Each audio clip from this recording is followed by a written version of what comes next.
Hello students, आज अपन kinematics की lecture series को आगे बढ़ाते हुए आगे पढ़ते हैं और अपना आज काइनेमेटिक्स का लेक्चर नंबर 3 है ना। 1 और 2 में अपन ने बेसिकली 1 में तो अपन यही सीखा था कि इस काइनेमेटिक्स के अंदर अपने को पढ़ना क्या क्या है और क्या क्या टॉपिक्स आएंगे है ना। 2 के अंदर अपन बेसिक डेफिनेशन दी थी, डिस्टेंस डिस्प्लेसमेंट की, स्पीड और वेलोसिटी की बात की थी। स्पीड आपको 2 टाइप की थी, इंस्टेंटेनियस और एवरेज। उस पर कुछ बेसिक न्यूमेरिकल्स भी किए थे अपन ने है ना। और कोई इक्वेशन दे रखी है तो मैंने आपको ये भी बताया था कि अगर कोई इक्वेशन दे रखी है तो उसका कोई ना कोई ओरिजिन पॉइंट होगा या समझे कि रेफरेंस पॉइंट होता है। उसी लेक्चर सीरीज को आगे बढ़ाते हैं अपन है ना। और वेलोसिटी की बात करते हैं आज, ठीक है। वेलोसिटी तो उसी तरह से वेलोसिटी आप जानते हो, अर्ली क्लासेस में पढ़ा होगा, डिस्प्लेसमेंट अपॉन टाइम। यही होता है क्या, डिस्प्लेसमेंट अपॉन टाइम। तो डिस्प्लेसमेंट अपने पास वेक्टर क्वांटिटी है, तो वेलोसिटी भी क्या होगी, एक तरह से वेक्टर क्वांटिटी होगी आपके पास है? और वेक्टर क्वांटिटी, ठीक है क्या। और इसकी यूनिट की बात करें, डिस्प्लेसमेंट मीटर में होता है, टाइम सेकंड में, तो मीटर पर सेकंड या सेंटीमीटर पर सेकंड, किलोमीटर पर आवर, कैसे भी हो सकता है ना। ऐसा नहीं कोई कि अपन इसी में दे स्टैंडर्ड। पर जब आप न्यूमेरिकल सोल्व करते हैं या कोई प्रॉब्लम सोल्व करते हैं तो आपके ज्यादातर ऐसा यूनिट यूज की जाती है। तो इसकी ऐसा यूनिट भी क्या है, मीटर पर सेकंड। और शायद स्पीड की अपन ने नहीं बताई थी, तो यहां सुन ले, स्पीड की यूनिट भी क्या होती है आपके ऐसा ही, मीटर पर सेकंड होती है।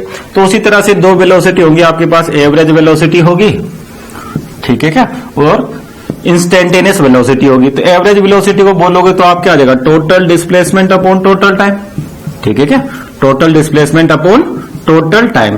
इस टोटल टाइम को आप चाहे तो टाइम इंटरवल भी कह सकते हैं। कल भी बताया था मैंने कि जब भी एवरेज की बात होती है तो आपको एक कोई ना कोई टाइम इंटरवल गिवन होता है, ठीक है क्या। और इंस्टेंटेनियस वेलोसिटी की बात करें अपन, इंस्टेंटेनियस वेलोसिटी की बात करें तो किसी भी पर्टिकुलर इंस्टेंट ऑफ टाइम के लिए जो वेलोसिटी निकालेंगे वो इंस्टेंटेनियस वेलोसिटी कहलाएगी। सेम उसी तरीके से स्पीड की तरह ही है, बस यहां पर ध्यान रखें वेलोसिटी वेक्टर क्वांटिटी होती है। तो इंस्टेंटेनियस को लिखना हो तो अपन v और यहां पर एवरेज को लिखेंगे, तो इसको नोटेशन होगा आपके पास v एवरेज, और वेक्टर का सिंबल लगाए ऊपर क्योंकि वेलोसिटी की बात होगी तो वेक्टर क्वांटिटी होगी। तो इंस्टेंटेनियस को लिखोगे आप dx/dt, और एज डिस्प्लेसमेंट है तो ये वेक्टर क्वांटिटी होगी, ठीक। तो आपके पास ये इंस्टेंटेनियस वेलोसिटी होती है, ठीक है क्या। और इसी को आगे अपन ने एक और क्लासिफिकेशन किया था कि जो आप मोशन पढ़ोगे वो स्ट्रेट लाइन मोशन पढ़ोगे और कर्वीलिनियर मोशन। तो स्ट्रेट लाइन मोशन स्टार्ट करते हैं अपन आज, स्ट्रेट लाइन मोशन। और स्ट्रेट लाइन मोशन में ही आपके पास वेलोसिटी पाथ की भी बात करनी थी, सॉरी मोशन के अंदर पाथ की बात करनी थी। और पहला पाथ है आपके पास स्ट्रेट लाइन मोशन, और इसमें स्पीड, वेलोसिटी और एक्सीलरेशन की बात करते हैं। तो स्पीड और वेलोसिटी की बेसिक डेफिनेशन अपन देख चुके थे। अब स्ट्रेट लाइन मोशन में उनको कैसे यूज करना है, ठीक है। अब देखें ध्यान से, स्ट्रेट लाइन मोशन का मतलब आपका पार्टिकल ऐसे चलेगा, ठीक है क्या, along a straight line. Straight line मैंने कहा ऐसे भी हो सकती है, इस तरीके से भी हो सकती है, इस तरीके से भी हो सकती है, इस तरीके से भी हो सकती है। सारे स्ट्रेट लाइन मोशन से अपने पास है ना। तो अपन तो खैर इस पे चलते हैं, स्ट्रेट लाइन मोशन। और स्ट्रेट लाइन मोशन में एक और इंपॉर्टेंट चीज है कि आपका डिस्टेंस जो स्टार्टिंग में डिफाइन किया था, and displacement, distance and displacement ये सेम होंगी या इक्वल होंगी कब तक, जब तक कि आपका पार्टिकल या कोई भी ऑब्जेक्ट एक ही आगे के पाथ में, स्ट्रेट पाथ में आगे की ओर जा रहा है, जब तक आपके पास डिस्टेंस और डिस्प्लेसमेंट क्या रहेगी, सेम। लेकिन अगर पार्टिकल कहीं पर रुकता है और वापस अपने पाथ में रिवर्स आता है तो उसका डिस्टेंस भी चेंज हो जाएगा और डिस्प्लेसमेंट भी चेंज हो जाएगा। यानी कि जब तक पार्टिकल अपने पाथ को चेंज नहीं करता तो आपके पास डिस्टेंस और डिस्प्लेसमेंट दोनों क्या रहते हैं, सेम रहते हैं ना। तो स्ट्रेट लाइन मोशन में ध्यान रखें डिस्टेंस और डिस्प्लेसमेंट के बारे में भी कि दोनों सेम रहेंगे जब तक पार्टिकल आपका आगे की ओर जा रहा है ना। पार्टिकल अपने पाथ को चेंज करेगा तो डिस्टेंस और डिस्प्लेसमेंट चेंज हो जाएंगे, ठीक।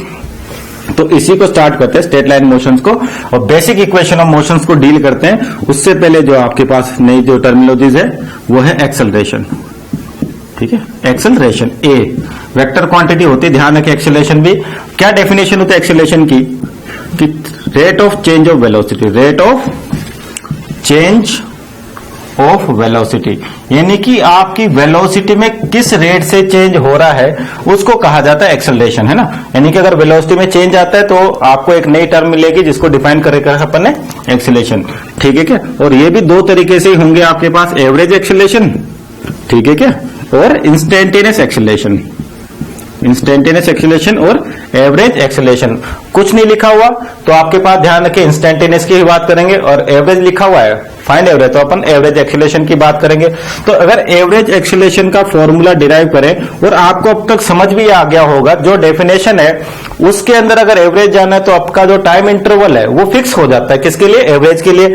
और चेंज इन वेलोसिटी, तो यहां पर टोटल क्या लेगा, total change in velocity, total change in velocity या simple change in velocity for a given time interval या टोटल टाइम, ठीक है क्या, टोटल टाइम लिखिए आप चाहे तो, या टाइम इंटरवल लिखिए। टाइम इंटरवल का मतलब फिक्स टाइम इंटरवल मिलेगा आपको, है ना। ये होती है आपके पास एवरेज एक्सीलरेशन, ठीक है। और इंस्टेंटेनियस की बात करते हैं, सिंपल जो टाइम है आपका किसी पर्टिकुलर इंस्टेंट पे होगा, यानी कि simple change in velocity per unit time, change in velocity per unit time, ये होता है आपके पास, ठीक। या सिंपल आप इसको लिख दोगे dv बाय dt, और यहां पे लिखोगे तो आप क्या लिखोगे, चेंज यानी कि मान लीजिए v2 minus v1 upon t2 minus t1, ठीक है। ये वही बेसिक चीज है जो अपन ने डिस्टेंस में भी डिफाइन कर रखा है, डिस्प्लेसमेंट में डिफाइन किया था, वेलोसिटी में भी डिफाइन किया था, स्पीड में भी डिफाइन किया था, एवरेज वगैरह। और कहा था अगर सिंपल पूछा है तो आपको इंस्टेंटेनियस निकालना है, एवरेज की बात करेगा तो हमेशा आपको क्या होगा, लिख के देगा फाइंड एवरेज एक्सीलरेशन, ठीक है क्या, है ना। तो इसका बेसिक फॉर्मूला है आपके पास v2 bye v1 upon t2 minus t1, या इंस्टेंटेनियस की बात करेंगे dv बाय dt। और इसकी यूनिट की बात करें, वेलोसिटी होती है आपके पास मीटर पर सेकंड में, और टाइम होता है सेकंड में, यानी कि metre per second square, centimetre पर सेकंड स्क्वायर, किलोमीटर पर सेकंड स्क्वायर या किलोमीटर पर आर स्क्वायर, कुछ भी। लेकिन जो SI यूनिट है जिसको आप यूज करोगे, SI का मतलब इंटरनेशनल सिस्टम ऑफ यूनिट्स ने आपके जो डिफाइन कर रखी यूनिट्स वो आपकी स्टैंडर्ड रहती है और सभी जगह पर वैलिड है, तो इसलिए अपन SI यूनिट को यूज करते हैं। और तो SI यूनिट क्या है, वेलोसिटी सॉरी एक्सीलरेशन का मीटर पर सेकंड स्क्वायर, या एवरेज की बात करें इसका भी कितना आएगा, मीटर पर सेकंड स्क्वायर, ठीक है। अब डेफिनेशन को और क्लियर समझते हैं एक्सीलरेशन की, कि एक्सीलरेशन का मतलब है change in velocity in a given interval of time, या rate of change of velocity. समझे ध्यान से कैसे, कि मान लीजिए आपके पास कोई कार है ना, जो कार है आपके पास, इस तरह समझिए ये मूव कर रही है किसी न किसी स्पीड से, कोई पॉइंट ले लिया मैंने ए, ठीक है, और ये आगे जाती जा रही है। मान लीजिए जब ए पर पहुंचती इसकी स्पीड थी आपके पास, सॉरी वेलोसिटी आपके पास 2 मीटर पर सेकंड, ठीक है क्या। अगले सेकंड में मान लीजिए एक नेक्स्ट सेकंड में इसकी स्पीड होगी मान लीजिए 3 मीटर पर सेकंड, अगले नेक्स्ट सेकंड में 4 मीटर पर सेकंड, यानी कि आपकी स्पीड बढ़ रही है। और स्पीड कैसे बढ़ रही है, देखिए ध्यान से, कि 2 से 3 किसमें, एक सेकंड में, यानी कि 1 मीटर पर सेकंड के हिसाब से आपकी स्पीड बढ़ती जा रही है, सॉरी वेलोसिटी बढ़ती जा रही है। और यानी कि कहेंगे कि वेलोसिटी में क्या हो रहा है, चेंज हो रहा है, कि उसका ओरिजिनल मैग्नीट्यूड कितना था 2, एक सेकंड बाद 3 हो गया, अगले नेक्स्ट सेकंड में कितना हो गया 4, अगले नेक्स्ट सेकंड में मान लीजिए 5 हो जाता है ना, और ज्यादा भी हो सकता है, ऐसे नहीं 5, 4 से 6 भी हो सकता है, तो एक्सेलरेशन की वैल्यू अलग आ जाएगी। तो एक्सेलरेशन बेसिकली डिफाइन देखे ढंग से कि क्या हो रहा है कि पर सेकंड आपकी वेलोसिटी में कितना चेंज आ रहा है। तो देख 1 मीटर पर सेकंड का आ रहा है, तो यानी कि ये 1 मीटर पर सेकंड के हिसाब से आप पर सेकंड टाइम निकालिए, तो आपका 1 मीटर पर सेकंड स्क्वायर का एक्सेलरेशन आ जाएगा, ठीक है ना। ये मीटर पर सेकंड तो क्या होगी, वेलोसिटी होगी आपके पास, कि पर सेकंड 1 मीटर पर सेकंड आपकी स्पीड बढ़ रही है, ठीक है ना। पर सेकंड 1 मीटर पर सेकंड आपकी स्पीड बढ़ रही है, और स्पीड की जगह अपन बोले तो वेलोसिटी, ये ज्यादा सही रहेगा कि पर सेकंड आपकी वेलोसिटी बढ़ रही है, ठीक है क्या।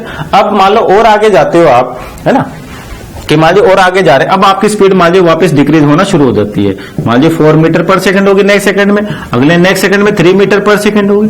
तो यहां पर भी देखिए वेलोसिटी के मैग्नीट्यूड में चेंज आ रहा है, और यहां पर भी देखिए तो वेलोसिटी के मैग्नीट्यूड में चेंज आ रहा है। अगर वेलोसिटी का मैग्नीट्यूड चेंज हो रहा है, आपको सिर्फ चेंज पे डिफाइन करना है, ऐसा नहीं समझना कि इंक्रीज हो रहा है या डिक्रीज हो रहा है। जब भी वेलोसिटी के मैग्नीट्यूड में चेंज होगा आपके पास एक्सेलरेशन आएगा, चाहे वेलोसिटी इंक्रीज हो रही हो या चाहे वेलोसिटी डिक्रीज हो रही हो। पर इंक्रीज होती है तो सिंपल उसके लिए अपन ए से डिफाइन कर देते हैं इसको एक्सेलरेशन। जब डिक्रीज होती है उसके लिए भी एक वर्ड या टर्मिनोलॉजी डिफाइन कर रखी है जिसको बोलते हैं अपन रिटार्डेशन,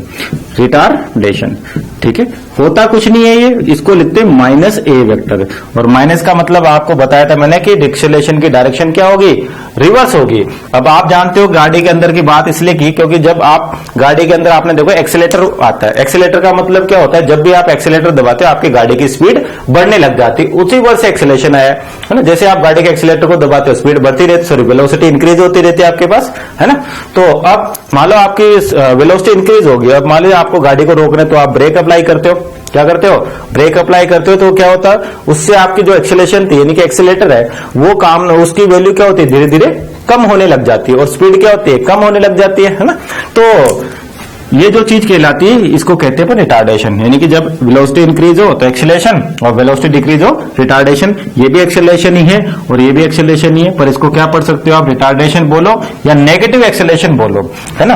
अब देखिए डायरेक्शन की बात कर लेते हैं नेगेटिव पॉजिटिव का। अगर मान लीजिए आपके पास ए पॉजिटिव है तो आपका जो साइन रूल है, ध्यान रखना हमेशा यही फॉलो किया जाता है। ये एक्स एक्सिस है, ये वाई एक्सिस है। अगर इस डायरेक्शन में वाई की में और एक्स में कोई भी क्वांटिटी आपको दे रखी है तो वो पॉजिटिव होती है। जैसे मान लीजिए एक्सेलरेशन पॉजिटिव है तो आपका ए इधर है, अगर मान लीजिए एक्सेलरेशन नेगेटिव है तो इस ऑपोजिट टू एक्स चलेगा, यानी इसका डायरेक्शन किधर आ जाएगा, माइनस ए। आपको वेक्टर में बताया था कि आप प्लस माइनस किस तरह से लिखते हैं, ठीक है क्या।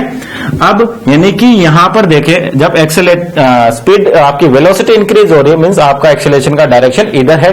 अब जब आपकी वेलोसिटी डिक्रीज हो रही है तो आपका एक्सेलरेशन का डायरेक्शन इधर है। मैग्नीट्यूड चाहे दोनों का सेम भी हो सकता है, अलग अलग भी हो सकता है, पर डायरेक्शन अलग अलग होंगे। जब रिटार्डेशन की बात करेंगे तो आपका जो एक्सेलरेशन है वो जिस डायरेक्शन ऑपोजिट टू वेलोसिटी होगा, किसमें होगा, ऑपोजिट टू वेलोसिटी होगा, ठीक है क्या। ये चीज होगी आपके पास एक्सेलरेशन, ठीक। अब देखिए एक्सेलरेशन को और कैसे कैसे यूज करते हैं अपने पास, कि क्या क्या चीजें एक्सेलरेशन में और डिफाइन की जा सकती है ना। तो देखिए सबसे पहले एक्सेलरेशन की बात करते हैं, है ना। तो समझ आ गया आपको एक्सेलरेशन क्या होता है आपके पास, पॉजिटिव यानी कि, और नेगेटिव एक्सेलरेशन का मतलब रिटार्डेशन यानी कि आपकी वेलोसिटी कम हो रही है, ठीक है। और पॉजिटिव एक्सेलरेशन का मतलब वेलोसिटी आपकी इंक्रीज हो रही है, ठीक। अब स्ट्रेट लाइन मोशन की बात करें तो अपना पाथ हमेशा क्या होगा, स्ट्रेट लाइन होगा। इस तरीके से 2-3 पाथ अपन ने बताए थे, अपन इसी को डील करते हैं ज्यादातर, है ना। कि मान लीजिए आपके पास कोई पॉइंट ए है और ये कोई पॉइंट बी है, ठीक है क्या। यहां से कहीं से भी कोई भी पार्टिकल आ सकता है, कि मान लीजिए कोई कार है जो अपन ने बनाई थी, या कोई भी पार्टिकल है वो कहीं से चलना शुरू कर देता है, पर जब वो ए पर पहुंच देता है, मान लो उसकी स्पीड है, सॉरी इसकी वेलोसिटी है u, और बी पर जब वो पहुंचता है उसकी वेलोसिटी हो जाती है v, ठीक है क्या। ये कोई जरूरी नहीं है कि इसकी वैल्यू आपका मोशन ए से स्टार्ट हो, मोशन में बोल रहा हूं कहीं से भी स्टार्ट हो सकता है। आप कैलकुलेशन 2 पॉइंट के लिए कर रहे हो, ठीक है ना। जब ये ए पर पहुंचता है किसी भी टाइम पर पहुंच सकता है, हो सकता है अगर आपको कैलकुलेशन मान लीजिए ए से स्टार्ट करनी है तो आप t बराबर 0 यानी कि टाइम को यहां 0 मान लीजिए, t बराबर t, जब ये बी पर पहुंचा टाइम हो गया t।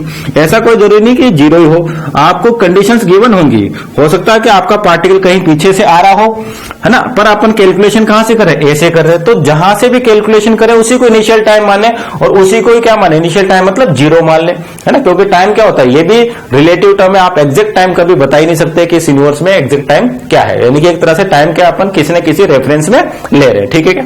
अब इस u को कहा जाता है इनिशियल वेलोसिटी, क्या कहा जाता है, इनिशियल वेलोसिटी, ठीक है क्या। अब क्यों कहेंगे इनिशियल, क्योंकि अपन यहीं से स्टार्ट करें, हो सकता है इसकी वेलोसिटी यहां पर कुछ हो पहले से, पर अपन ने स्टार्टिंग यहीं से की तो इसको इनिशियल वेलोसिटी कहेंगे, और बी पर अपने पास को बोल देते हैं अपन फाइनल वेलोसिटी, क्या बोल देंगे, फाइनल वेलोसिटी। तो एक्सेलरेशन की जो डेफिनेशन है dv by dt, dv by dt that is v2 minus v1 upon t2 minus t1, है ना। तो क्या हो गया, v2 का मतलब फाइनल वेलोसिटी कितनी है, v है आपके पास, इनिशियल वेलोसिटी कितनी है, u है ना, और टाइम इंटरवल t2 t है और t1 कितना है 0, तो ये आ गया a।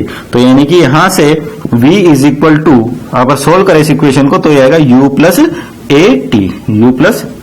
और आपने शायद ये इक्वेशन पढ़ी होगी, ये फर्स्ट इक्वेशन ऑफ मोशन होती है आपके पास, क्या होती है, फर्स्ट इक्वेशन ऑफ मोशन। और इसमें एक कंडीशन अपन ने मानी है कि जो एक्सेलरेशन है उसमें वेरिएशन ही लेके आ रहे हैं, मतलब आपका एक्सेलरेशन कांस्टेंट है। तो स्टार्टिंग क्लासिफिकेशन में मैंने यही कहा था कि आप 2 तरीके से चैप्टर को डील करोगे, जब आपका एक्सेलरेशन कांस्टेंट है और एक बार एक्सेलरेशन वेरिएबल है। तो ये जो फॉर्मूला अपन ने डिराइव किया है एक्सेलरेशन को मान के किया है और एक्सेलरेशन की वैल्यू को कांस्टेंट माना है। तो ध्यान रखना आप जो पढ़ रहे हो और ये जो फॉर्मूले यूज कर रहे हो इक्वेशन ऑफ मोशन के, तो आपके पास केस क्या है, एक्सेलरेशन कांस्टेंट, यानी कि अपन एक्सेलरेशन को कांस्टेंट मान रहे हैं, मतलब स्पीड जिस रेट से इंक्रीज हो रही है उसी रेट से हमेशा होगी। जैसे मान लीजिए यू की बात कर लेते हैं कि मान लीजिए ये थी आपके पास 10 मीटर पर सेकंड थी, यू कितना है 10 मीटर पर सेकंड। नेक्स्ट एक सेकंड में मान लीजिए speed 11 metre per second, next एक सेकंड में 12 मीटर पर सेकंड, यानी कि हर एक की जगह आप देखोगे डिफरेंस कितना आ रहा है 1 मीटर पर सेकंड का आ रहा है, यहां पर भी 1 मीटर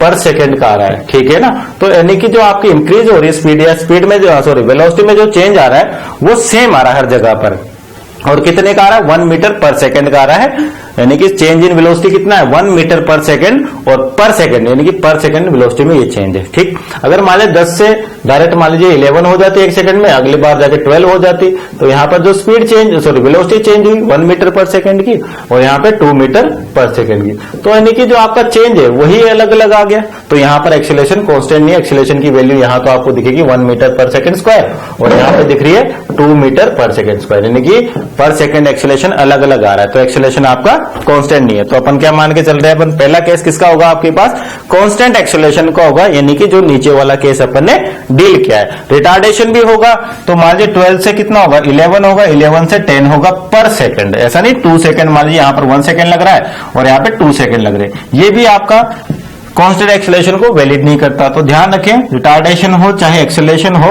वो उसकी वैल्यू चेंज नहीं होनी चाहिए, यानी कि एक्सेलरेशन आपका कांस्टेंट रहेगा और एक्सेलरेशन कांस्टेंट रहेगा। तो आपके पास इस तरह से सोल्व करेंगे तो फर्स्ट इक्वेशन ऑफ मोशन आती है v is equal to u plus a t, जहां पर v है फाइनल वेलोसिटी, u है इनिशियल वेलोसिटी, a है एक्सेलरेशन और t है टाइम। ये किसी भी 2 पॉइंट के लिए आपको डिफाइन होगा, ठीक है क्या। इसकी नेक्स्ट इक्वेशन ऑफ मोशन की बात करते हैं अपन कि अगर मान लीजिए आप नेक्स्ट इक्वेशन ऑफ मोशन निकालते हैं और आपको शायद ध्यान भी होगा वो आती v square minus u square बराबर 2as, कितनी आती है v square minus u square बराबर 2as, है ना। और एक आती है s equal to u t plus half a t square, ठीक है क्या। अब देखिए मान लीजिए सेकंड इक्वेशन ऑफ मोशन को डिराइव करते हैं, मान लीजिए ए पॉइंट है ये बी पॉइंट है, यहां से यहां का डिस्प्लेसमेंट बोल देते हैं अपन एस वेक्टर है, कितना है एस वेक्टर, डिस्प्लेसमेंट की बात कर रहे हैं। और अभी समझाया अगर पार्टिकल एक ही पाथ में खैर डिस्टेंस और डिस्प्लेसमेंट बराबर होते हैं, किस केस में स्ट्रेट लाइन में, अगर पार्टिकल अपनी पोजीशन को चेंज नहीं कर रहा है, यानी कि दोनों कंटिन्यू आगे जा रहे हैं, कहीं पर वो अपने पाथ को चेंज नहीं कर रहा, क्योंकि पाथ चेंज होने की वजह से भी क्या होता है एक्सेलरेशन आता है, उसको भी देखेंगे अपन, है ना। तो मान लीजिए डिस्टेंस है आपके पास सॉरी डिस्प्लेसमेंट है s, ठीक है, यहाँ पर इनिशियल वेलोसिटी u है और यहाँ पे v है, यहाँ पे वही टाइम t बराबर 0 है और टाइम कितना t बराबर t है, ठीक है क्या। अब आपके पास पहली इक्वेशन तो आ चुकी है v is equal to u plus a t की, और ये सारी वेक्टर क्वांटिटी ध्यान रखें, है ना, ये वेक्टर लगे होते हैं इनके ऊपर। अब अपन बात करते हैं डिस्प्लेसमेंट की, तो डिस्प्लेसमेंट क्या होता है वेलोसिटी इनटू टाइम। तो आपके पास वेलोसिटी इनटू टाइम लिखोगे तो यहां से यहां तक अपने को नहीं पता क्या वेलोसिटी, अपने को इनिशियल पता है और फाइनल पता है, तो एवरेज लिख लेते हैं। तो एवरेज वेलोसिटी कैसे लिखते हैं b प्लस यू बाई 2, ठीक है क्या, इंटू टी, यही होगा। और v की वैल्यू आप जानते हो कितनी आई थी u प्लस ए टी, है ना, तो u plus a T plus you by 2 into T, तो कितना हो गया, ये ऐड करोगे तो 2u और 2 से डिवाइड करो तो कैंसिल आउट, तो बचेगा ut plus half a t square. तो ये आ गया आपके पास डिस्प्लेसमेंट। तो सेकंड इक्वेशन ऑफ मोशन आ गया आपके पास s बराबर ut plus half a t square, ये भी आपने देखी होगी, पढ़ी भी होगी, सुनी भी होगी, है ना। तो सेकंड इक्वेशन ऑफ मोशन आ गया आपके पास s is equal to ut plus half a t square, ठीक है। थर्ड इक्वेशन ऑफ मोशन आपको पता है v square minus u square बराबर 2as, ये आपको प्रूव करनी है, तीनों वेक्टर क्वांटिटीज हैं। तो करना कुछ नहीं है, फर्स्ट इक्वेशन थी आपके पास v is equal to u plus a t, है ना, v is equal to u plus a t, ये सारी वेक्टर क्वांटिटीज होती है, अगर मैं वेक्टर ना लगाऊं तो भी ध्यान रखें ये वेक्टर क्वांटिटीज हैं। अब इस इक्वेशन को देखो आपके पास t नहीं आ रहा, यानी कि अगर यहां से किसी में से मैं t की वैल्यू निकाल के उसको एलिमिनेट कर दूं, यानी कि इस इक्वेशन से अगर मैं मान सपोज करिए t निकालता हूं तो t आएगा v माइनस यू बाई ए, ठीक है। इसको उठा के इसमें रख दे तो s बराबर यू टी यानी कि v minus you by A plus half a t square यानी कि हाफ ए टी की जगह क्या रखना v माइनस यू बाई ए का होल स्क्वायर। ध्यान रखना मैं वेक्टर नहीं लगा रहा पर है सारी वेक्टर क्वांटिटीज, है ना, कैलकुलेशंस के लिए। तो अब मल्टीप्लाई करें तो क्या हो जाएगा u v minus u square upon ए प्लस 1/2a और यहां से a स्क्वायर, ठीक है क्या, और ये हो जाएगा a का स्क्वायर प्लस b का स्क्वायर माइनस 2ab, ठीक। तो ये 1 से a कैंसिल आउट तो एलसीएम आ गया 2a, ठीक, तो 2a एलसीएम आ गया तो अपने पास 2uv माइनस 2u स्क्वायर, ठीक है, ये 2 से मल्टीप्लाई होगा आपके पास, plus v square plus u square minus 2uv, तो 2uv 2u cancel out, v square और ये प्लस का u स्क्वायर माइनस का 2u स्क्वायर, तो आपके पास क्या बचेगा सिंपल कि s बराबर v square minus u square upon 2a, तो और आगे ले जाओ तो v square minus u square बराबर हो गया 2as, 2as, बोलो सही है क्या? तो तीसरी क्वेश्चन आ गया आपके पास v square minus u square बराबर 2s, और ध्यान रखिए मैंने कहा था वेक्टर नहीं लगाए, पर सारी कैसी क्वांटिटीज हैं? वेक्टर क्वांटिटीज, यानी कि v square minus u square बराबर 2as, ठीक है क्या? ये थर्ड इक्वेशन आ गया आपके पास और आपने पढ़ी भी होगी ना। और ये तीनों इक्वेशन तभी वैलिड है जब आपके पास एक्सेलरेशन कांस्टेंट होता है। अगर एक्सेलरेशन कांस्टेंट नहीं होगा तो आपके पास ये चीजें कभी भी वैलिड नहीं होती। तो अपन स्ट्रेट लाइन मोशन में कांस्टेंट एक्सेलरेशन को डील कर रहे हैं ना। अब एक और चीज की, जब आपके पास एक्सेलरेशन आया उसको कहा था अपन ने कि ये वेक्टर क्वांटिटी होती है। कैसी क्वांटिटी होती है? Vector quantity. और वेक्टर क्वांटिटी का मतलब मैग्नीट्यूड और डायरेक्शन है ना। और इसकी डेफिनेशन थी a बराबर dv by dt, change in velocity upon time, ठीक है। इसके पास मैग्नीट्यूड भी होगा और डायरेक्शन भी होगी, है ना, ठीक है। मैग्नीट्यूड भी होगा, डायरेक्शन भी होगी। और v ये खुद वेक्टर क्वांटिटी है तो इसका मैग्नीट्यूड भी होगा और डायरेक्शन इसकी भी होगी। अभी अपन एग्जांपल से देखा था कि मैग्नीट्यूड चेंज हो रहा है तो फिक्स है, चेंज इन वेलोसिटी आ ही रहा है तो एक्सेलरेशन आ रहा है। अगर मान लीजिए आपके पास वेलोसिटी की डायरेक्शन में भी चेंज होता है तब भी वेलोसिटी चेंज होगी। क्यों? क्योंकि अपन जानते हैं, मान लीजिए एक v वेक्टर या वेलोसिटी v1 इधर है, या मान लो इसको v मान लेते हैं, ये थोड़ी देर आगे गया और इसने अपनी डायरेक्शन को इधर कर लिया, मान लीजिए v। अब चाहे मैग्नीट्यूड सेम इनका है ना, पर क्या डायरेक्शन चेंज होगी दोनों की। तो आपको बताया था मैंने वेक्टर में कि अगर मैं इन दोनों का रिजल्टेंट निकालूं तो आपके पास जो वैल्यू आएगी √2v आएगी। अगर under root a square plus b square करे या फिर चेंज निकाले तो रूट तब भी कितनी आएगी? 2v। तो यानी कि मैग्नीट्यूड चेंज हो रहा है वेलोसिटी का। चाहे आपके पास देखे ध्यान से, मैंने इस न्यूमेरिकल में वेलोसिटी कितनी है v और इधर भी कितनी है v, चाहे यहां पर मैग्नीट्यूड चेंज नहीं हो पर डायरेक्शन चेंज होगी। पर जब आप इसका ये जो वेक्टर क्वांटिटी बनेगी, अब अपन जानते हैं इसको क्या ऐसे बना सकते हैं कि एक वेक्टर को पैरेलल शिफ्ट किया जा सकता है, यानी कि आपकी जो कंडीशन थी वो इस तरीके से हो गई है ना। तब जब आप इसका रिजल्टेंट निकालोगे या चेंज इन वेलोसिटी निकालोगे तो आता है अंडर रूट 2v स्क्वायर या √2v, है ना। तो अगर डायरेक्शन में भी चेंज होता है तब भी आपके पास मैग्नीट्यूड में भी चेंज आता है ना। तो दोनों चीजें, मैग्नीट्यूड तो अपन ने देख ही लिया। अब देखिए कि अगर कोई पार्टिकल या कोई कार जैसे बोलते हैं कि साउथ से नॉर्थ जा रही है, नॉर्थ से साउथ जा रही है, और ये 4 डायरेक्शन होते हैं अपने पास। सपोज करिए नॉर्थ हो गया, साउथ हो गया, और ये ईस्ट हो गया, और ये वेस्ट हो गया, ठीक है क्या। और ये सारे हॉरिजॉन्टल प्लेन पे होते हैं, ऐसा नहीं कि आपके पास वर्टिकल प्लेन है। इस तरीके से नॉर्थ साउथ ईस्ट वेस्ट। आपको बोल दे कि कोई कार है वो ईस्ट की तरफ जा रही थी कुछ टाइम के लिए और किसी भी कांस्टेंट वेलोसिटी से जा रही थी। मान लीजिए चलते चलते 10 सेकंड बाद, 20 सेकंड या बाद या 1 किलोमीटर के बाद उसने अपनी डायरेक्शन नॉर्थ की ओर कर ली और उसके वेलोसिटी के मैग्नीट्यूड में कोई चेंज नहीं हुआ। पर यहां पर देखिए आपके पास इनिशियल ये डायरेक्शन थी वेलोसिटी की और ये होगी, तब भी आप देखो आप इसका रिजल्टेंट निकालोगे तो डिफरेंट मिलेगा। यानी कि डायरेक्शन चेंज होने से भी मैग्नीट्यूड में फर्क पड़ रहा है। मींस आपका एक्सेलरेशन कब जनरेट होगा? जब आपकी वेलोसिटी का मैग्नीट्यूड चेंज हो, जो अपने नॉर्मल सीखा था। पर जब डायरेक्शन में चेंज होती है किसकी? वेलोसिटी की में, तब भी एक्सेलरेशन जनरेट होता है। तो एक्सेलरेशन जनरेशन के 2 कारण हैं। एक तो आपको सभी को पता है स्टार्टिंग में कि मैग्नीट्यूड चेंज हो, दूसरा जब डायरेक्शन चेंज हो तब भी आपके पास एक्सेलरेशन आता है। तो ध्यान रखना, एक्सेलरेशन का मतलब ये नहीं कि वेलोसिटी के मैग्नीट्यूड में ही चेंज हो तभी एक्सेलरेशन आएगा। वेलोसिटी के डायरेक्शन में भी चेंज होता है तब भी आपके पास एक्सेलरेशन आएगा। और ये जो अपन ने पढ़ा था वेक्टर्स के अंदर, और वैसे अपन इसको और आगे डील करेंगे काइनेमेटिक्स में और यहां पर भी पढ़ते रहेंगे। तो 2 चीजें ध्यान रखनी है कि आपका एक्सेलरेशन कब आता है? जब आपके पास क्या होता है कि वेलोसिटी के मैग्नीट्यूड में चेंज हो या वेलोसिटी की डायरेक्शन में चेंज हो। तो 3 इक्वेशन एक बार लिख लेते हैं। v is equal to u plus at, है ना। और अपने पास v square minus u square या v square minus u square बराबर 2as।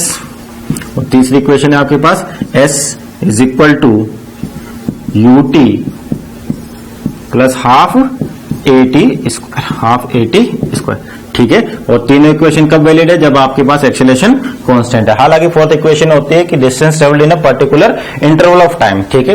पहले अपन इन तीन इक्वेशन को यूज करना सीखते हैं कि अपन इन तीनों इक्वेशन को यूज कैसे करें। न्यूमेरिकल्स आएंगे तो कौन सी इक्वेशन यूज करनी है, कौन सी नहीं यूज करनी। तो एक सिंपल एग्जाम्पल से स्टार्ट करते हैं कि मान लीजिए आपको कंडीशन दे रखी है कि सपोज कोई कार है आपके पास इस तरीके से, है ना, कोई कार है सपोज करिए इस तरीके से, ये रेस्ट से स्टार्ट होती है, रेस्ट से स्टार्ट यानी कि स्टार्ट फ्रॉम रेस्ट, है ना, रेस्ट से स्टार्ट होती है। और इस कार का एक्सेलरेशन दे रखा है, मान लीजिए आपको 2 मीटर पर सेकंड स्क्वायर का गिवन है, 2 मीटर पर सेकंड स्क्वायर का गिवन है। आपसे पूछा है find velocity after 3 second, 3 second के बाद इसकी वेलोसिटी बताइए। तो 3 सेकंड बाद वेलोसिटी बताइए आपको। देखो गिवन डाटा देखिए सबसे पहले कि एक कार है जो कहां से स्टार्ट हो रही है, रेस्ट से स्टार्ट हो रही है ना। तो कोई भी चीज ध्यान रखना, रेस्ट से स्टार्ट हो रही है यानी कि अपन यहीं से कैलकुलेशन स्टार्ट कर रहे हैं, तो इसकी जो इनिशियल वेलोसिटी है वो क्या है, 0। ध्यान रखना जब भी वर्ड आता है कि particle start from rest, object start from rest, car start from rest, कोई भी चीज रेस्ट से स्टार्ट होती है तो उसकी इनिशियल वेलोसिटी क्या आपके पास 0 है। और किसी भी टाइम बाद आपसे बोले कि इसका एक्सेलरेशन गिवन है तो बताइए इसकी 3 सेकंड बाद वेलोसिटी क्या होगी। तो तीन इक्वेशन को देखो ध्यान से, आपको देखिए इस वाले की यूज करना चाहें तो यहां पर आपके पास एक्सेलरेशन गिवन है पर डिस्प्लेसमेंट गिवन नहीं है। यहां पे देखिए फाइनल वेलोसिटी अपने को निकालनी, इनिशियल पता है 0 है, एक्सेलरेशन गिवन है और टाइम गिवन है, तो अपन इस इक्वेशन को यूज कर लेते हैं। तो v is equal to u कितना है 0 और a कितना दे रखा है 2 और टाइम कितना है 3 सेकंड, यानी कि इसकी वेलोसिटी होगी 6 मीटर पर सेकंड होगी, 6 मीटर पर सेकंड होगी। मान लीजिए आपसे पूछ लेता find displacement after 3 second, after 3 second बाद डिस्प्लेसमेंट, तो आप कौन सी इक्वेशन यूज करते हैं, क्या s equal to UT plus half at square, क्यों, क्योंकि आपको टाइम गिवन है और एक्सेलरेशन गिवन है और इनिशियल वेलोसिटी गिवन है। तो s equal to u t, u 0 है, टी से मल्टीप्लाई होगा तो पूरा 0 हो जाएगा, हाफ ए की वैल्यू है आपके पास कितनी 2 और टाइम कितना दे रखा है 3, तो कितना आता 3 मीटर, यानी कि डिस्प्लेसमेंट आ गया आपके पास 3 मीटर। आपसे पूछ लेता कि बताइए कि 2 मीटर पर इसकी वेलोसिटी क्या होगी, 2 मीटर पर इसकी वेलोसिटी क्या होगी जो आपके पास कार है, कि फाइंड वेलोसिटी ठीक है, after travelling 2 metre distance, 2 metre distance चलने के बाद इसकी वेलोसिटी क्या होगी। तो देखिए ध्यान से 2 मीटर दे रखा है तो आपको यानी कि डिस्प्लेसमेंट गिवन है, एक्सेलरेशन तो गिवन है से ऑलरेडी और इनिशियल वेलोसिटी पता है। तो फाइनल वेलोसिटी के लिए अपन कौन सी इक्वेशन यूज करेंगे, v square minus u square बराबर 2as। तो v की वैल्यू निकालनी है, इनिशियल 0 है से आपके पास 2, a कितना दे रखा है आपको 2 और s कितना दे रखा 2, तो यानी कि इसकी वेलोसिटी हो जाती है आपके पास 8, यानी कि v is equal to √8, that is 2√2 metre per second. समझ आई बात। तो आपको गिवन कंडीशन के अकॉर्डिंग पता चलेगा कि आपको कौन सी इक्वेशन यूज करनी है और कौन सी इक्वेशन यूज नहीं करनी। हालांकि सबसे इजी एग्जांपल लिया अपने स्टार्ट करने के लिए कि आपको सबसे पहले न्यूमेरिकल को अप्रोच करने के लिए आप ये देखिए आपको गिवन क्या क्या है और जो आपके पास अवेलेबल है उसको लिख लीजिए और कौन सी इक्वेशन यूज करेंगे ये चीज है ना। जैसे आपको एक और स्टार्टिंग से एक और एग्जाम्पल लेते हैं ताकि और समझ आए न्यूमेरिकल्स का।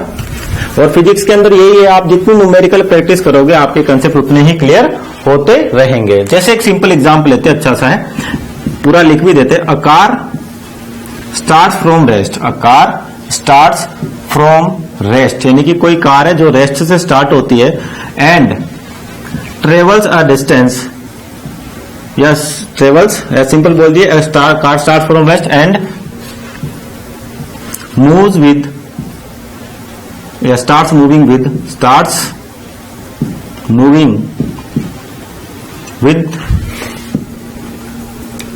an acceleration of 1 meter per second square for 2 seconds, 2 second यानी 2 सेकेंड तक वो 1 मीटर पर सेकेंड स्क्वायर के एक्सेलरेशन से मूव करते हैं। एंड आफ्टर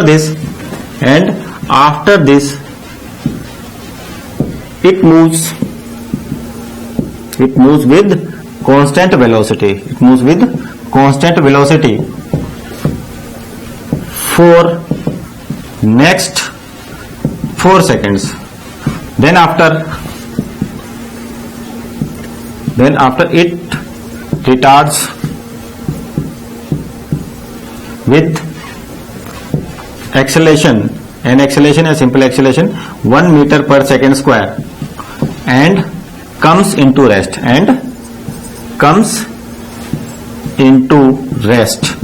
ठीक है, कम्स इनटू रेस्ट। तो आपसे पूछा फाइंड डिस्प्लेसमेंट ऑफ कार कि कितना चली, फाइंड डिस्प्लेसमेंट ऑफ कार, ठीक। तो ये लैंग्वेज पड़ी है आपके पास, car start from rest with an acceleration of 1 metre per second square for 2 seconds, 2 second तक उसका एक्सेलरेशन। उसके बाद कहा कि after this it's move with a constant velocity, यानी कि वेलोसिटी कांस्टेंट है, यानी कि वेलोसिटी के मैग्नीट्यूड में कोई चेंज नहीं आ रहा। और उसके बाद अगले 4 सेकंड, कहां तक, 4 सेकंड तक। उसके बाद बोला कि ये 1 मीटर पर सेकंड स्क्वायर के रिटार्डेशन से रुकना शुरू कर देती है और फाइनली कम्स इनटू रेस्ट, यानी कि रेस्ट पे आ जाती है। तो आपको बताना है रुकने से पहले उसका डिस्प्लेसमेंट या टोटल डिस्टेंस ट्रेवल्ड, है ना, टोटल डिस्टेंस ट्रेवल्ड। क्यों टोटल डिस्टेंस बोल रहे हैं, क्योंकि स्ट्रेट लाइन मोशन है और आपके पास न तो देखिए ध्यान से कांस्टेंट वेलोसिटी है। कांस्टेंट वेलोसिटी का मतलब वेलोसिटी के मैग्नीट्यूड में तो कोई चेंज है ही नहीं, और स्ट्रेट लाइन मोशन है तो वेलोसिटी की डायरेक्शन में भी कोई चेंज नहीं आएगा। तो कांस्टेंट वेलोसिटी का मतलब यहाँ पे एक्सेलरेशन 0 होगा। ध्यान रखें कांस्टेंट वेलोसिटी का मतलब कांस्टेंट वेलोसिटी का ये मीनिंग नहीं है कि एक्सेलरेशन हमेशा ही 0 हो। क्यों, क्योंकि डायरेक्शन भी चेंज हो सकती है। पर अपने को दे रखा है car moves in straight line, या सिंपल बोलिए आपको स्ट्रेट लाइन मोशन दे रखी है, तो स्ट्रेट लाइन मोशन दे रखी है और कांस्टेंट वेलोसिटी यानी कि वेलोसिटी का मैग्नीट्यूड तो सेम है आपके पास, और स्ट्रेट लाइन है तो डायरेक्शन भी चेंज नहीं होगी, है ना, इसलिए इसका एक्सेलरेशन 0। अगर मान लीजिए अगर कार कांस्टेंट वेलोसिटी से चलती पर वो डायरेक्शन चेंज कर पाती तो इसका एक्सेलरेशन नॉन 0 होता। तो यहाँ पर तो खैर कांस्टेंट वेलोसिटी के लिए आपका एक्सेलरेशन कितना हो गया, 0। तो अब देखते हैं कैसे अप्रोच करते हैं इस न्यूमेरिकल को ना। तो t बराबर 0 पे तो कुछ नहीं, आपके पास इनिशियल वेलोसिटी सबसे पहले जो गिवन डाटा उसके लिखे, इनिशियल वेलोसिटी कितनी है 0, और आपका एक्सेलरेशन है 1 मीटर पर सेकंड स्क्वायर का, है ना, और टाइम दे रखा है 1 सेकंड। तो फर्स्ट केस यानी कि जब वो 2 सेकंड बाद आपसे डिस्प्लेसमेंट निकालना हो तो कैसे निकालेंगे, s बराबर ut plus half at square. तो u तो 0 है तो इसको मान लीजिए s1 लिख देते हैं, तो हाफ a कितना 1 और t कितना दे रखा आपको 2, तो 2 का स्क्वायर यानी कि 2 मीटर का। यानी कि ये तो फर्स्ट कंडीशन का अपन ने यहां तक सोल्व कर लिया कि इतना डिस्प्लेसमेंट आएगा, है ना।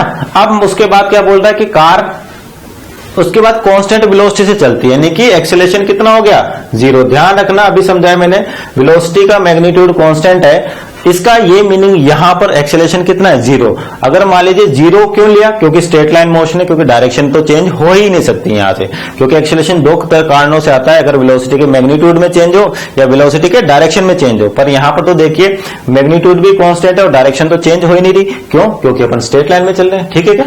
तो एक्सेलरेशन 0 है। अब तो आपके पास जो डिस्प्लेसमेंट होगा सिंपल वेलोसिटी, फॉर्मूला ये लगेगा, है ना आपके पास। और दूसरी चीज यहां पर आपके पास u, जब आप यहां तक पहुंच चुके हो, यानी कि कार समझे कि 3 तरह से 3 पार्ट में A, B और C, है ना। A से B तक तो क्या हो रहा है, यहां पर इनिशियल वेलोसिटी कितनी है 0, टाइम दे रखा है आपको और एक्सेलरेशन दे रखा है। अब B से C तक क्या हो रहा है, इसकी वेलोसिटी कांस्टेंट है, तो यहां पर वेलोसिटी इसकी चेंज नहीं हो रही। तो सबसे पहले पता तो चले कि इस पॉइंट पर वेलोसिटी कितनी होगी। तो इस पॉइंट पर वेलोसिटी निकालने के लिए मान लीजिए velocity v is equal to u plus at, ये इक्वेशन लगा देते हैं, है ना।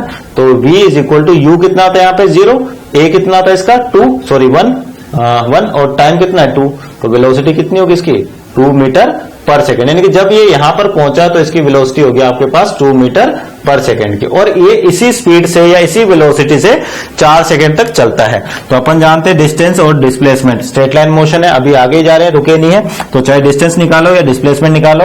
तो डिस्प्लेसमेंट कितना होता है आपके पास, वेलोसिटी इंटू टाइम, या इस इक्वेशन से देखिए ut plus half at square, इस बार a 0 है तो डिस्प्लेसमेंट वेलोसिटी इंटू टाइम, तो वेलोसिटी कितना है 2 और टाइम कितना है 4, तो यानी कि 8 मीटर, यानी कि इसको बोल देते S2। ये हो गया अपने पास सेकंड कहानी खत्म, है ना। ध्यान रखना है a 0 यहाँ पर क्यों 0 है, क्योंकि वेलोसिटी का मैग्नीट्यूड कांस्टेंट है और डायरेक्शन चेंज हो ही नहीं रही। अब C से D क्या हो रहा है आपके पास कि इस रिटार्डेशन आ रहा है, यानी कि a की वैल्यू कितनी है -1 मीटर पर सेकेंड स्क्वायर। ध्यान रखना a की वैल्यू -1, और ये क्या हो जाती है, रुक जाती है, यानी कि यहाँ पर जो वेलोसिटी इसकी फाइनल वेलोसिटी ये 0 होगी, ठीक है ना, रेस्ट पे आ गई मतलब 0। अब अपने को बताना है यहाँ पर S निकालना है कि S3, सपोज करिए कितना है S3। अब आपको डेटा क्या गिवन है, केवल A पता है और फाइनल वेलोसिटी पता है, तो आपके टाइम तो गेन देखा, तो कौन सी इक्वेशन यूज करोगे आप, v square minus u square बराबर 2as की, v square minus u square बराबर 2as। अब देखिए v होता है फाइनल वेलोसिटी, ये तो 0 गिवन है अपने को, कोई दिक्कत है इस केस में। अब u निकालना है, u का मतलब इस वाले मोशन के लिए यहां पर इसकी वेलोसिटी कितनी होगी। बोला है कि b से c कांस्टेंट वेलोसिटी है, तो जितनी यहां पर वेलोसिटी है तो c पर भी कितनी होगी, उतनी होगी 2 मीटर पर सेकंड की। यानी कि इस मोशन के लिए आपके पास इनिशियल वेलोसिटी क्या है 2, तो 2 का स्क्वायर बराबर 2a की वैल्यू -1 इंटू s3 लिख देते हैं, तो कितना हो गया ये -4 इज इक्वल टू -2 s3, तो s3 की वैल्यू आ गई आपके पास 2 मीटर। ठीक है, तो टोटल डिस्प्लेसमेंट कितना होगा, तीनों को जोड़ दो तो नेट डिस्प्लेसमेंट आ गया आपके पास s1 plus s2 plus s3 that is 2 plus 8 plus 2, यानी कि 2 प्लस 8 प्लस 2 दैट इज 8 और 4 12 मीटर। ठीक है स्टूडेंट्स, तो ये आ गया 12 मीटर। इस न्यूमेरिकल को ढंग से देखें और अच्छा न्यूमेरिकल है। आपको करना क्या है, जब भी कोई न्यूमेरिकल दे रखा है तो उसको अप्रोच करना सीखे, उसमें कौन सी चीजें आपको गिवन है। सबसे पहला काम होता है कि आपको कौन सी वैल्यूज गिवन है और आपको फाइंड आउट क्या करना है। तो सबसे पहले हमेशा गिवन डेटा लेके आपको गिवन डेटा क्या है, दूसरा कि उस क्वेश्चन को सोल्व क्या पूछा है तो सोल्व कैसे कैसे करते हैं, उसमें किस किस फॉर्मूले का यूज हो सकता है। तो जो भी फॉर्मूले अपने पास, उसको अभी तक तो 3 ही लिखे थे अपन ने, तो 3 फॉर्मूले से अपन जो डेटा गिवन है वो किस किस तरह से यूटिलाइज कर रखा है। तो ए से बी दे रखा था, इनिशियल वेलोसिटी 0 है और 2 सेकंड तक ये 1 मीटर पर सेकंड स्क्वायर से चल रहा है, तो अपने पास equation equally S equal to UT plus half at square, क्योंकि डिस्प्लेसमेंट निकालना है। ए से बी, बी से सी और सी से डी, 3 केस दे रखे आपको ना, तो ये आगे S1। सेकंड केस में बोला है कि बी से सी तक यानी कि अगले 4 सेकंड तक उसकी वेलोसिटी कांस्टेंट है, यानी कि यहां से यहां तक वेलोसिटी में कोई चेंज नहीं आता। तो सबसे पहले यहां वेलोसिटी तो पता हो अपने को, तो क्या इक्वेशन यूज करेंगे, v is equal to u plus 80, तो यहां पर मेरे को वेलोसिटी मिल गई 2 मीटर पर सेकंड। यहां से यहां तक वेलोसिटी में कोई चेंज नहीं है, यानी कि 2 से चल रहा है, तो आपका जो डिस्टेंस होगा या डिस्प्लेसमेंट होगा वेलोसिटी इनटू टाइम, क्यों एक्सेलरेशन तो 0 है ना, चाहे तो आप इसमें रखिए या सिंपल वेलोसिटी इनटू टाइम, तो 8 मीटर आ गया। अब आगे सी से डी क्या कहा उसने, इसके बाद में रिटार्डेशन हो जाता है किस रेट से, 1 मीटर पर सेकंड स्क्वायर से, और फाइनली रेस्ट पे आ जाती है। यानी कि मेरे को पता है यहां पर फाइनल वेलोसिटी क्या है 0 है। ठीक है, और आपसे पूछा कि ये निकालना है अपने कुल मिला के, तो क्या यूज कर सकते हैं अपन, तीनों इक्वेशन में सोचिए जरा। तो आपको देखो गिवन डेटा देखो, यहाँ पे वेलोसिटी पता है या नहीं पता तो अपन कर भी सकते हैं, बता सकते हैं, क्योंकि यहाँ पर कांस्टेंट है तो यहाँ पर भी 2 ही आएगी। फाइनल पता है आपको, ए पता है लेकिन टाइम नहीं गिवन है, तो आप यूज करोगे v square minus u square बराबर 2as, तो a की वैल्यू -1 और यहाँ पर फाइनल वेलोसिटी 0 है से इनिशियल कितनी है 2, सोल्व करो तो आपका S3 आ गया 2 मीटर और फाइनल टोटल डिस्प्लेसमेंट आ गया 8 प्लस 4 दैट इज 12 मीटर। तो आपको ध्यान रखें ये क्वेश्चंस कैसे यूज करते हैं, अपन कल नेक्स्ट लेक्चर में इसी को आगे बढ़ाएंगे और न्यूमेरिकल्स सोल्व करेंगे। तो इन न्यूमेरिकल्स को या जो इक्वेशंस है जो आज किए अपन ने उसको एक बार ढंग से देखें कि किससे यूटिलाइज किया है अपन ने, किस चीज से कौन सी इक्वेशन को कैसे यूज किया और क्यों यूज किया है, ये सबसे ज्यादा इंपॉर्टेंट है, क्योंकि डेटा डिपेंड, आपका सोल्यूशन डिपेंड करता है गिवन डेटा पे। ठीक है students, okay student, thank you.